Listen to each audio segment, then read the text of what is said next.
الحمد لله والصلاة والسلام على من لا نبي بعده وعلى آله وأصحابه وأهل بيته أجمعين.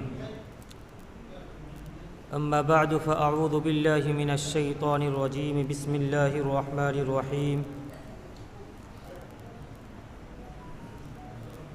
كل نفس ذائقة الموت. صدق الله مولانا العلي العظيم. وقال النبي صلى الله عليه وسلم: كن في الدنيا كأنك غريب أو عابر سبيل، أو كما قال عليه الصلاة والسلام.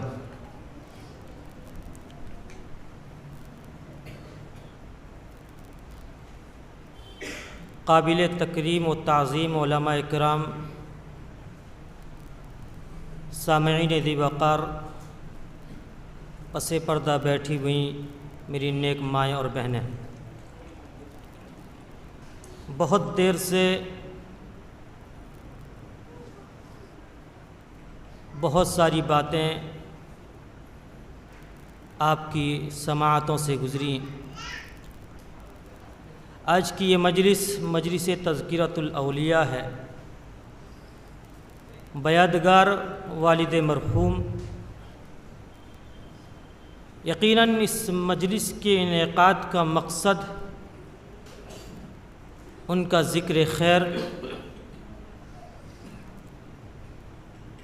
اور اس پر ہم سب عمل پیرا کیسے ہوں، ان کے نقش قدم پر کیسے چلیں. جب تک ان کی زندگی کے حالات ہمارے سامنے نہیں آئیں گے تو ہمارے لیے اور آپ کے لیے چلنا مشکل ہے. میں لڑکا ہونے کی حیثیت سے آپ کی زندگی ہی سے صرف بحث کروں گا.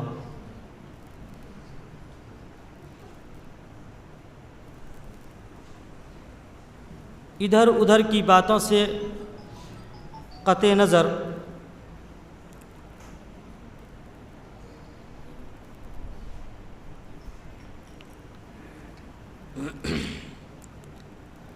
کہ والد مرحوم کی پوری زندگی بڑی سادگی، زہد و تقوی کے ساتھ گزری ہے. یقیناً ہر کوئی اس کا معترف ہے. آپ کی سادگی کا اندازہ تو ہمیں اس بات سے لگتا ہے کہ آپ نے اس ملک کے بڑے بڑے بحر العلوم کو علم کی دولت سے نوازا اور آخر عمر تک کبھی اس کا ذکر تک نہیں کیا کہ آپ کے کون کون شاگرد ہیں. ہمیں تو اس کا اندازہ بھی نہیں تھا. بالوسی کے پروگرام میں حضرت مولانا ابو سفیان صاحب نے اتنے نام گنوائے، ہمیں حیرت ہوئی. بہرحال 42 سال کے بعد آپ سہارنپور تشریف لے گئے. حضرت مولانا شیخ یونس صاحب رحمۃ اللہ علیہ بیمار تھے، آپ کی عیادت کی غرض سے پہنچے. جب وہاں پہنچے تو وہاں کے محتمم یعنی مظاہر علوم کے جو محتمم حضرت مولانا سلمان صاحب، یہ داماد ہیں حضرت شیخ الحدیث حضرت شیخ زکریہ رحمۃ اللہ علیہ کے. یہ خسر ہیں حضرت مولانا سعد صاحب، امیر تبلیغی جماعت. انہوں نے بہت ساری کتابیں یعنی ڈھیر ساری کتابیں آپ کو ہدیے میں دی. اور جب کتابیں دیوبند لے کر ہم پہنچے اور ہم نے کتابیں کھول کر دیکھی تو سر ورق پر لکھا تھا استاد محترم. تب بڑی ہمیں حیرت ہوئی، حضرت مولانا سلمان صاحب آپ کو لکھ رہے ہیں استاد محترم، جبکہ وہ بہت ضعیف ہو چکے تھے اور ان کے لیے چلنا پھرنا مشکل تھا. تو والد صاحب سے جب پوچھنے پر تب آپ نے بتایا، ورنہ دنیا کا دستور تو یہ ہے، ہمارے اور آپ جیسے کوئی ہوتا تو یہ کہتا کہ دیکھو میرے فلاں فلاں شاگرد ہیں، جب شاگرد کا رتبہ یہ ہے تو میرا رتبہ کیا ہوگا؟ میرے فلاں فلاں ساتھی ہیں، کبھی آپ نے تذکرہ تک نہیں کیا، فخریہ کلمات تو دور کی بات ہے، تذکرہ تک نہیں کیا۔ تب آپ نے بتایا کہ جب میں جلال آباد سے سہارنپور آیا، حضرت مفتی یحییٰ صاحب اور حضرت شیخ کا منظور نظر بن گیا۔ میری تعلیم اور میرے اسباق کا یاد کرنا اور سمجھنا، اس کو دیکھ کر ہر استاد مجھ پر فدا تھا، ہر کوئی اپنے قریب بٹھانا چاہتا تھا۔ تو مفتی یحییٰ صاحب نے اپنے لڑکے کو میرے پڑھنے کے زمانے میں ہی، یعنی مولانا سلمان صاحب کو، میرے حوالے کر دیا کہ اس کی تعلیم و تربیت تمہارے ذمے ہے۔ تو حضرت والد مرحوم نے بہت ساری کتابیں ان کو پڑھائی ہیں۔ اسی طرح حضرت شیخ یونس صاحب رحمۃ اللہ علیہ، آپ تو پوری دنیا میں مشہور ہوئے، آپ پوری دنیا میں سب سے بڑے شیخ الحدیث مانے جاتے، آپ کے درسی ساتھی۔ جب شیخ یونس صاحب رحمۃ اللہ علیہ کے پاس گئے ملاقات کے لیے تو حضرت شیخ نے کہا، جابر، جس دن تمہیں خلافت ملی تھی مجھے خبر ملی کہ جابر کٹکی کو ملی، مجھے یقین ہو گیا تھا وہ کہ تم ہی ہو، کہ آپ کے طالب علم کے زمانے میں جو تقویٰ تھا اس کا جو انہوں نے ساتھی ہونے کی حیثیت سے مطالعہ کیا تھا، دیکھا تھا، اس بنیاد پر انہوں نے کہا کہ مجھے یقین ہو گیا تھا کہ وہ تم ہی ہو۔ اور فرمایا کہ جابر، آج تک مجھے منطق سے مناسبت نہیں ہوئی، منطق سے مناسبت نہیں ہوئی۔ یہ لفظ بھی ہمیں بڑی حیرت ہوئی۔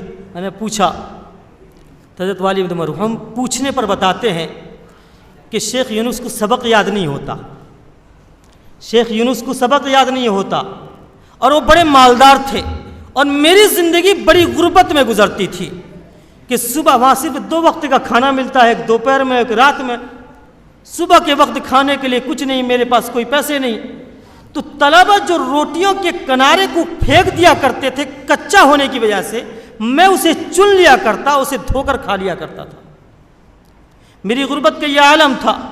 اور شیخ یونس رات کے وقت آتے اور کہتے، جابر میرا سبق یاد کرا دے، کل تجھے کھانا کھلاؤں گا۔ والد مرحوم کہتے ہیں مجھے اس سے بڑی خوشی کی کوئی اور بات نہیں ہوتی تھی۔ تو آپ کی سادگی کا یہ عالم تھا، آپ پوری زندگی اس انداز میں گزار گئے کہ آپ کے اندر جو کمالات تھے وہ گویا آپ ہی کے اندر رہ گئے۔ سچ یہ ہے کہ اگر وہ کمالات ظاہر ہو جاتے تو پوری دنیا آپ کی گرویدہ ہو جاتی، پوری دنیا آپ کی گرویدہ ہو جاتی۔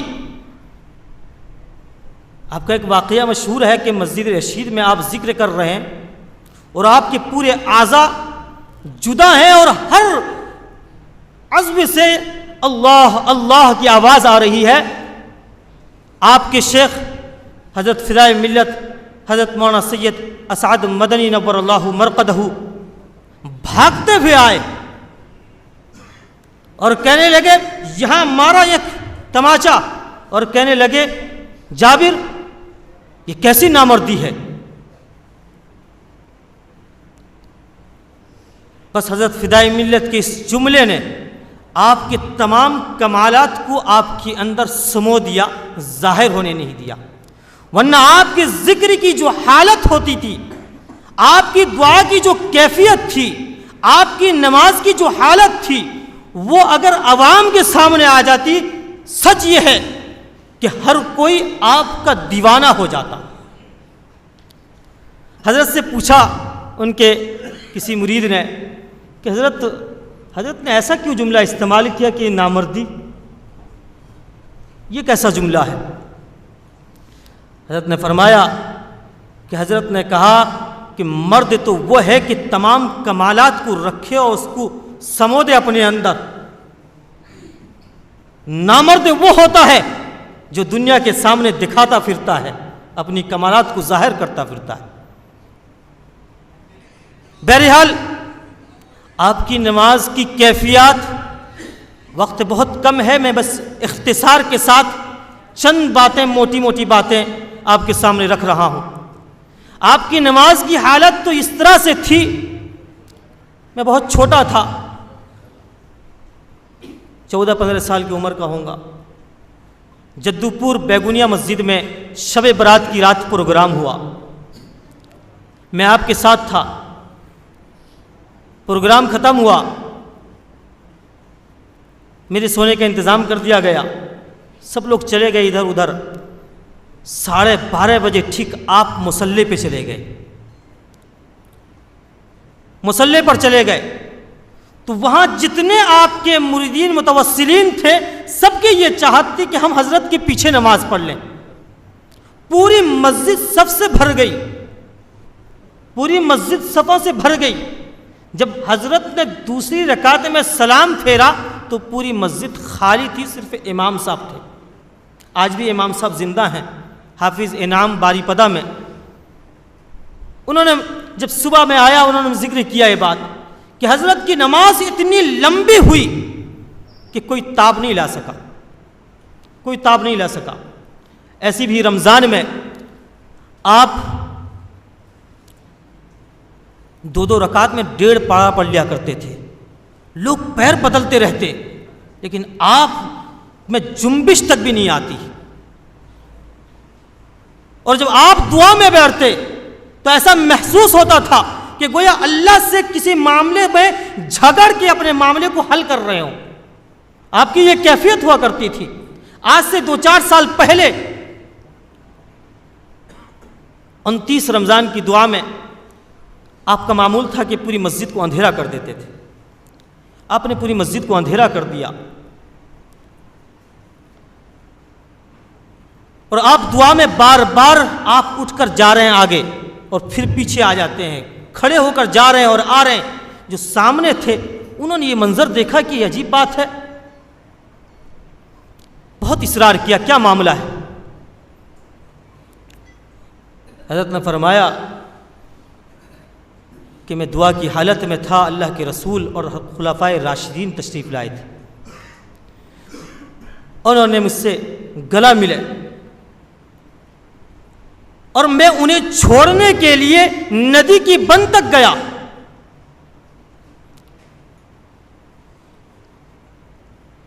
وہ کیا تھے؟ سب کچھ اپنے اندر سمو کر چلے گئے۔ ہمیں اور آپ کو خبر تک نہیں ہوئی، خبر اس وقت ہوئی جب آپ اس دنیا سے رحلت فرما گئے۔ میں اپنا ایک واقعہ بتاؤں، میں نے مشکل سے مشکل حالات میں بھی دعا کے لیے ہاتھ اٹھایا، اور جب بھی میں نے اللہ سے یہ کہا کہ اللہ میں کچھ نہیں ہوں، اگر میرا یہ فلاں کام نہیں ہوتا تو کوئی مسئلہ نہیں ہوگا میرے نام کے ساتھ، کچھ نہیں بگڑے گا، لیکن اے اللہ اگر میرا باپ تیری نظر میں محبوب ہے تو اس کے نام پر آنچ آ جائے گی، اس کے نام پر آنچ آ جائے گی، اگر وہ محبوب ہے تو اس کے نام کے آگے آنچ آنے سے بچا لے اور میری یہ ضرورت پوری کر دے۔ خدا کی قسم مسجد میں بیٹھ کر کہتا ہوں، میں نے وہ ضرورت پوری ہوتے ہوئے دیکھا ہے۔ میں 3 دن تک اپنی حالت میں نہیں تھا کہ اب کس کا واسطہ بنا کر دعا کروں گا، لیکن جو کمالات میں نے اپنے والد مرحوم کے اندر دیکھا کہ کوئی اشکال ہے اور سوچتا کہ آج والد مرحوم سے پوچھوں گا اور اس کا جواب اور حل تلاش کروں گا، یقین جانیے ان کی مجلس میں بیٹھتا اور وہ اسی مسئلے کے حل پر گفتگو کرتے۔ ابھی میں نے ذکر نہیں کیا، ابھی میں نے پوچھا نہیں۔ میں تیسرے دن جب اپنی حالت سے بے حال ہو گیا تو میں نے سوچا کہ اپنے بھائی حضرت مولانا مفتی ارشد ذکی صاحب سے یہ معلوم کروں گا کہ اس کا کوئی علاج بتائیں۔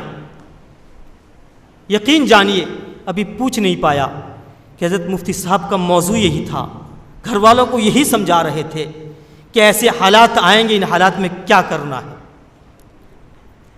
بہرحال آپ کی نماز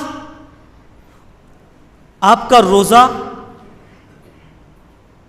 کیا بتایا جائے کہ آج سے اس رمضان سے پہلے رمضان میں، اس سے چند دن پہلے آپ کی طبیعت خراب ہوئی اچانک شام کے وقت. مولانا بلال صاحب اور ان کے داماد وغیرہ پہنچے ہوئے تھے، وہ اسی گاڑی میں لے کر فوراً رات کے وقت بھاگتے ہوئے کٹک پہنچے. کٹک میں ایک جم غفیر آ گیا، ڈاکٹر کو دکھایا گیا، ڈاکٹر نے ٹیسٹ لکھا. میں آپ کو یہ بتانا چاہتا ہوں کہ جو اللہ کا ذکر کرتا ہے، جو اللہ کو اپنے دل میں بساتا ہے، اس کا اعتماد، اس کا یقین اللہ پر کس درجے کا ہوتا ہے. حضرت والد مرحوم کے لکھا کہ ان کا ہارٹ ٹیسٹ کر دیا جائے. والد صاحب نکلے اور کہنے لگے میرا ہارٹ ٹیسٹ نہیں ہوگا، مجھے کوئی بیماری نہیں ہے، ہارٹ کی بیماری نہیں ہے مجھے. بہت اصرار کرنے لگے، سب لوگ آگے بڑھ کر اصرار کرنے لگے، حضرت کر دیجئے، حضرت کر دیجئے. نہیں، یہاں تک کہہ بیٹھے کاغذ قلم لاؤ، میں لکھ دیتا ہوں مجھے ہارٹ کی بیماری نہیں ہو سکتی، اس لیے کہ اس دل میں اللہ ہے، اور جس دل میں اللہ ہو اور جو دل ہر وقت اللہ کے ذکر سے معمور ہو، اس دل میں بیماری کیسی؟ یہ آپ نے کہہ دیا. جب آپ گھر پہنچے ہوئی کٹک میں نوال بھائی کے گھر، ہم نے بہت اصرار کیا کہ ہماری دل کی تسلی کے لیے آپ چیک اپ کرا لیجیے. بہت اصرار پر جب راضی ہوئے، چیک اپ ہوا تو نارمل تھا، نارمل تھا. یہ اعتماد، یہ یقین تھا. بہرحال اس رمضان میں اس قدر آپ میں لاغر اور کمزوری آ گئی کہ آپ کے لیے چلنا پھرنا بہت مشکل ہوتا تھا. دو بچے آپ کو سہارا لے کر مسجد جاتے، لیکن اس حالت میں بھی آپ نے نہ روزہ ترک کیا اور نہ کرسی کا سہارا لیا، بلکہ کھڑے ہو کر 20 رکعت تراویح، وہ بھی بنجھار پور والی نماز. میں اس لیے کہہ رہا ہوں بنجھار پور والی نماز، جہاں والد صاحب بڑی اطمینان کے ساتھ سنت کے مطابق تراویح پڑھوایا کرتے تھے. جلدی جلدی پڑھنے کی اجازت نہیں تھی. اور جب آپ 2 رکعت میں بیٹھتے اور سلام پھرتے تو اب کھڑے ہونے کی طاقت نہیں ہوتی، 2 آدمی کھڑا کرتے، لیکن پھر 2 رکعت میں اتنی قوت آ جاتی کہ آپ کو کسی کے سہارے کی ضرورت نہیں تھی. اس طرح سے آپ نے رمضان گزارا. بہرحال یہ وقت گزرتا رہا. آپ نے طالب علمی کے زمانے میں صرف کل 10 پارے حفظ کر پائے تھے. آپ 10 پارے جب حفظ کرنے لگے تو آپ کو خون کی الٹی آنے لگی. بہت کمزور تھے، کھانے پینے کے لیے بھی دشواری تھی، بہت کمزور تھے، خون کی الٹی آنے لگی. آپ کے استاد نے تعلیم چھڑا دی اور مولوی کی تعلیم میں آپ کو داخل کرا دیا. لیکن وہ تڑپ تھی کہ میں حافظ قرآن نہیں بن سکا. انہوں نے یہ عہد کر لیا میرے جتنے اولاد ہوں گے سب کو میں حافظ قرآن بناؤں گا. اس لیے ہم ساتوں کے ساتوں بھائی حافظ قرآن ہیں، اللہ کا شکر ہے. اور یہ تڑپ صرف یہیں تک نہیں رکی، بلکہ آپ نے خود مستقل کوشش جاری رکھی کہ میں خود بھی حافظ بنوں اس عمر میں بھی. تو گویا آپ نے پوری زندگی 20 پارے کل حفظ کر پائے اور 10 پارہ آپ نے حفظ کر لیا. اور آپ کا معمول یہ رہا کہ آپ مغرب کے بعد اوابین میں ہر 1 پارہ یا 1.5 پارہ اس طرح سے تلاوت کر لیا کرتے تھے. لیکن جب ڈائلیسس کا زمانہ شروع ہوا، یہ تقریباً گزشتہ سال 25 اکتوبر سے شروع ہوا، 25 اکتوبر سے یہ 17 نومبر تک آپ کا یہ معمول اور آپ کے دل میں یہ چبھن تھی کہ میرا 10 پارہ رہ گیا اور میں حافظ نہیں ہو سکا، میں حافظ نہیں ہو سکا. آپ کے ساتھ ہم میں سے کوئی نہ کوئی بھائی ضرور ہوتے. آپ یقین جانیے جگت پور آتے اور واپس جب ہوتے تو ہم میں اتنی تھکاوٹ ہوتی کہ ہمیں چلنا پھرنا مشکل ہوتا. لیکن آپ کا معمول یہ تھا کہ آپ وہاں سے آتے، سب سے پہلے تیمم کرتے، نماز پڑھتے، قرآن کو لے کر بیٹھتے، قرآن کی تلاوت سے فارغ ہو کر تب کھانا کھایا کرتے تھے. اور آپ نے ابھی چند دن قبل یہ بتایا کہ میں مکمل حافظ ہو گیا ہوں،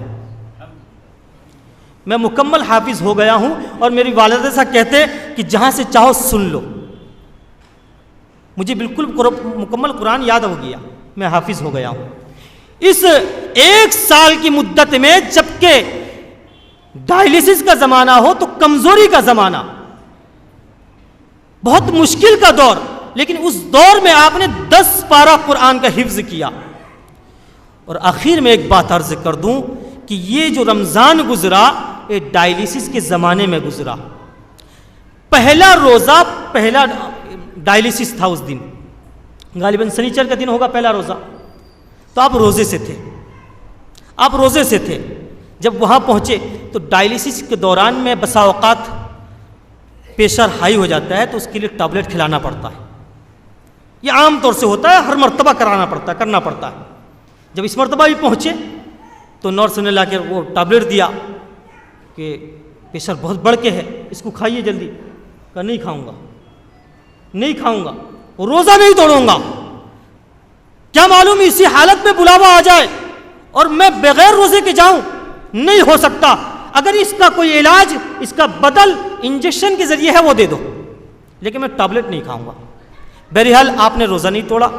دوسرے دن آئے، بہت گھر والوں نے اصرار کیا، ایسا ڈاکٹر نے منع کیا ہے، آپ روزہ چھوڑ دیجئے۔ سب کے کہنے پر آپ نے روزہ چھوڑ دیا، سب کے کہنے پر آپ نے روزہ چھوڑ دیا۔ جب شام ہوا تو وہ والدہ کو بار بار ملامت کرتے رہے، کیا کیا تم نے، کیا کیا تم لوگوں نے میرے ساتھ،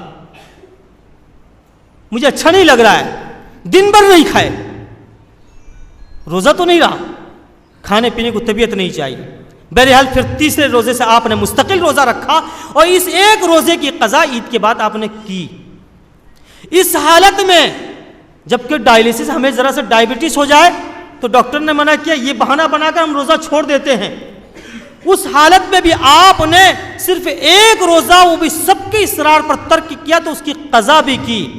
اور آپ کے ذمے ایک نماز بھی نہیں تھی، آپ کے عشاء کی نماز پڑھ رہے تھے، عشاء کی نماز مکمل ہوئی، آپ کی طبیعت خراب ہوئی، عشاء کی نماز مکمل ہوئی اور آپ کی طبیعت خراب ہوئی، ہم سب مسجد میں تھے، دوڑ کے ہم کو سب کو بلایا گیا، گھر پہنچے تو آپ کی طبیعت بہت خراب ہے۔ یہ طبیعت خراب ہوتے ہوتے ٹھیک 11:30 بجے آپ کی سانس رک گئی۔ اپنے ہاتھ میں لگا کر آکسیجن لیول لگایا، دیکھا، فنگر آؤٹ دکھایا، آپ کی سانس رک گئی تھی۔ سب کی دعائیں، آپ لوگوں کی دعائیں ساتھ میں تھی، پھر سانس دوبارہ چلنے لگی، فنگر آؤٹ دکھا کر 1 منٹ کے بعد ہی پھر 37 دکھایا پوائنٹ، پھر یہ آہستہ بڑھتے بہرحال یہ سلسلہ چلتا رہا، کبھی آف ڈاؤن یہ ہوتا رہا۔ جب رات 3 بجا تو آپ کی نظر گھڑی پر تھی اور آپ اشارے سے کہہ رہے تھے کہ مٹی دو، تہجد کا وقت ہو گیا۔ آپ نے اس وقت تیمم کیا اور تہجد کی نماز ادا کی، اور صبح ہوتے ہوتے جب اذان ہوئی 5 بجے تو آپ کی طبیعت بالکل بحال ہو گئی، اور آپ نے تیمم بالکل سنت کے مطابق کیا اور آکسیجن کو یوں اٹھا کر رکھ دیا، داڑھی کا خلال کیا، انگلیوں کا خلال کیا، تیمم اطمینان سے کیا، صبح کی نماز ادا کی، ناشتہ کیا، اور چونکہ اس دن منگل کا دن تھا، باری تھی ڈائلیسس کی، بھائی کو بلا کر کہنے لگے میڈیکل مت لے کے جانا، آج کوئی فائدہ نہیں ہوگا۔ اس کے بعد آپ کی طبیعت پھر بگڑنے لگی، ہمارا دل برداشت نہیں ہوا، ہم لوگ لے کے میڈیکل کے لیے نکل گئے۔ صبح کی نماز بھی آپ نے ادا کی، ظہر کی نماز کے آنے سے پہلے اللہ کے پاس چلے گئے کہ کوئی نماز بھی باقی نہیں رہی۔ اس طرح سے اللہ کے پاس آپ چلے گئے۔ کل نفس ذائقۃ الموت، ہر ایک کو اس دنیا سے جانا ہے، آپ بھی اس دنیا سے گئے۔ کمال اس کے لیے ہے جب کوئی باپ یا ماں یا اور رشتہ دار جائیں، ان کے جانے پر صبر کرے اور اللہ پر یقین جمائے رکھے۔ جب آپ تشریف لے گئے 1:20 میں یہ شور ہوتے ہوتے 1:30 بج گیا۔ حضرت فدائے ملت کے خلیفہ ظہر کی نماز میں تھے، اس کے بعد سنت میں کھڑے ہیں، ان کے سامنے عجیب ایک نقشہ سامنے آیا نماز کی حالت میں۔ آپ دیکھ رہے ہیں کہ ایک پالکی ہے جس میں ہیرے جواہرات ہیں، اور اس میں حضرت تشریف فرمائے، فرشتے اس کو کھینچ کر لے کے جا رہے ہیں۔ ابھی آپ کو خبر نہیں ہے کہ حضرت کی وفات ہو گئی ہے۔ یہ ساری چیزیں ہمارے سامنے ہیں. اور ایک خواب ذکر کر دوں. فوراً ہی ایک صاحب نے خواب دیکھا کہ والد صاحب کے جانے کے بعد اسی دن رات خواب دیکھا کہ حضرت رحمۃ اللہ علیہ کے استقبال کے لیے جناب رسول اللہ صلی اللہ علیہ وسلم تشریف فرما ہیں. جب آپ جاتے ہیں تو آپ کا استقبال کرتے ہیں اور گلے لگ جاتے ہیں اور آپ کے ہاتھ کو پکڑ کر لے کے جا رہے ہیں. ایسا محسوس ہوتا ہے کہ جنت لے جا رہے ہیں. یہ والد مرحوم تھے.